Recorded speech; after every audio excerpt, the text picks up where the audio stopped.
Om Swastiastu, Assalamualaikum warahmatullahi wabarakatuh, Shalom Namo Buddhaya. Perkenalkan, nama saya Rani Adistia dengan NIM 2109511090. Di sini saya akan menjelaskan tentang tugas case-based learning mengenai penanganan kelahiran pada babi. Dalam peternakan babi, perlu adanya manajemen yang baik meliputi keadaan kandang, pakan, serta sistem pemeliharaannya, karena babi mudah terserang penyakit dan mikroorganisme lain yang berbahaya. Untuk meningkatkan produktivitasnya, perlu diketahui mengenai tata cara pemeliharaan sesuai dengan tahap umurnya, terlebih untuk babi yang baru lahir. Karena sejak lahir hingga berumur 10 hari, anak babi sangat sensitif dalam menghadapi lingkungan yang berat sehingga angka kematiannya cukup tinggi. Selanjutnya, ada tata laksana yang paling kritis, yaitu merupakan tata laksana saat induk babi beranak. Pada waktu induk beranak, induk dapat berbaring, membentangkan tubuh, serta menendang kaki belakangnya ke arah atas, atau berguling-guling. Biasanya, untuk anak babi yang dilahirkan, itu diperlukan jarak waktu kurang dari 1 menit hingga 20 menit. Bantuan yang diberikan apabila terjadi suatu penundaan atau ketegangan yang tidak ada seekor pun anak babi yang lahir, induk akan disuntik dengan 2 mili ekstrak pituitari pada bagian pahanya. Apabila penundaan kelahiran disebabkan kekurangan hormonal, maka akan dilakukan penyuntikan oksitosin. Beberapa induk, terutama babi yang baru beranak pertama kali, cenderung memakan anak babinya atau kanibalisme selama anak babi dilahirkan. Apabila diganggu dengan anak babi yang sedang menjerit atau diganggu dengan suara lain, induk babi segera akan menyentak anak babi yang baru lahir. Pada kondisi ini, anak babi harus dijauhkan dari induknya, serta dikembalikan ke induknya setelah induknya mengembangkan naluri ibuannya. Seekor induk memerlukan lingkungan yang tenang pada waktu beranak. Dengan pengaruh kebisingan cenderung akan menyebabkan perpanjangan waktu atau jam melahirkan. Dengan demikian, disarankan supaya tidak mengganggu induk pada saat beranak, kecuali terjadi kesulitan saat melahirkan.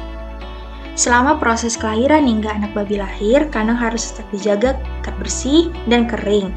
Kandang beranak yang selalu kering dapat menolong untuk mencegah anak babi mencret dan menjaga agar bagian abang tidak tertutup oleh makanan yang berair, yang akan mengakibatkan air susu babi yang menjadi hilang. Selanjutnya ada tata pelaksanaan untuk anak babi yang baru lahir. Segera setelah anak babi lahir, lepaskan lapisan tipis yang membungkus tubuhnya dengan selai kain kering. Dengan demikian, anak babi menjadi kering dan mencegahnya dari kedinginan. Lepaskan sesegera mungkin setiap cairan yang mengganggu lubang hidung dari mulutnya. Apabila anak babi tidak dapat bernafas secara bebas, pegang kedua kaki belakang dengan kepala ke bawah.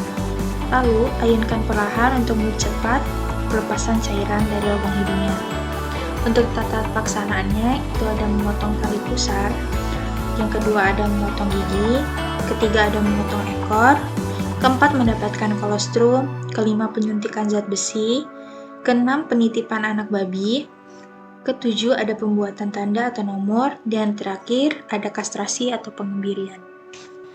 Yang dibahas pertama itu adalah tentang memotong tali pusar. Tali pusar adalah organ yang sangat penting untuk pertumbuhan dan perkembangan fetus selama kebuntingan. Tetapi menjadi suatu bagian yang tidak diperlukan dan merupakan daerah yang berbahaya untuk masuknya infeksi setelah anak babi lahir. Berikut ini bagaimana cara memotong tali pusar. Yang pertama, ikat tali pusar kira-kira 2 cm dari pangkal dengan seutas benang steril. Yang kedua, potong tali pusar dengan gunting atau pisau di bawah ikatan. Yang ketiga, oleskan di tempat pemotongan tali pusar dengan medium temperature keras untuk mencegah infeksi atau sakit pada tali pusar. Yang kedua, ada memotong gigi. Meskipun gigi anak babi cukup penting, namun gigi tersebut harus dipotong karena lebih banyak menimbulkan kerugian daripada keuntungan bagi peternak. Alasan mengapa dilakukan pemotongan gigi adalah: yang pertama, gigi sangat efektif menyebabkan luka pada ambing induk. Yang kedua, apabila anak babi berkelahi untuk merebut satu puting susu atau bermain, Gigi dapat menyebabkan luka pada babi lainnya. Yang ketiga ada memotong ekor. Menggigit ekor adalah suatu masalah yang sering terjadi hampir di semua peternakan babi. Maka secara rutin dilakukanlah pemotongan ekor pada anak babi yang baru lahir. Panjang ekor yang dipotong didapat dari ujung hingga pangkal ekor. Yang keempat ada mendapatkan atau menambahkan kolostrum. Setelah pemotongan gigi, letakkan kembali anak babi bersama induknya agar anak babi dapat menyusui dan memperoleh air susu pertama yang mengandung kolostrum. Dan ini susunya itu mengandung daya tahan tubuh yang tinggi. Penyerapan kolostrum adalah kritis untuk kehidupan anak babi yang baru lahir, sebagaimana fungsinya yang merupakan sumber utama kekebalan melawan penyakit dari awal masa kehidupannya. Lalu ada penyuntikan zat besi. Dalam air susu induk, kandungan zat besi sangat rendah, dan anak babi yang lahir menyimpan zat besi dalam jumlah yang terbatas.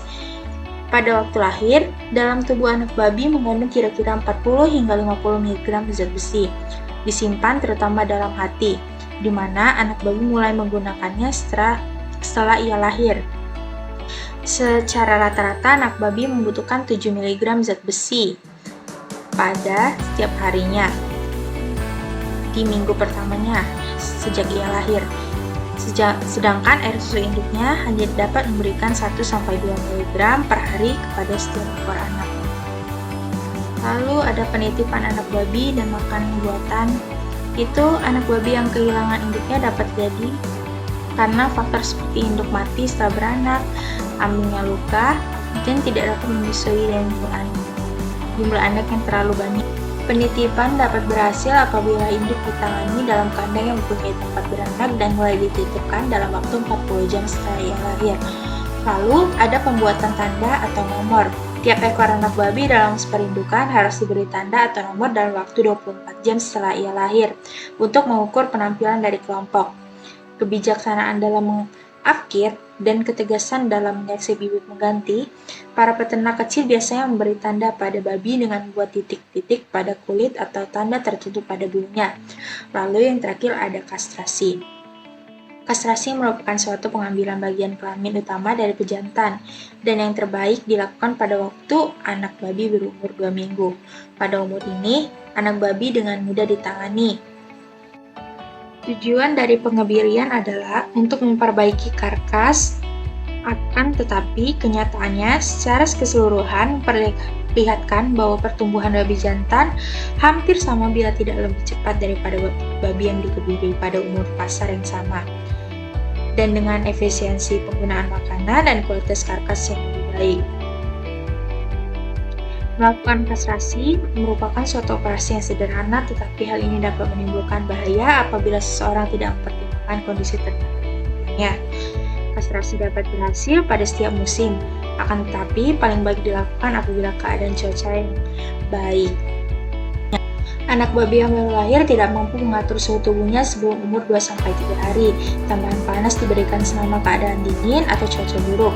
Salah satunya yaitu dengan menggunakan lampu dengan ukuran 250 watt yang digantung kira-kira 70 hingga 76 cm dari lantai. Sekian, terima kasih mengenai materi penanganan kelahiran pada babi.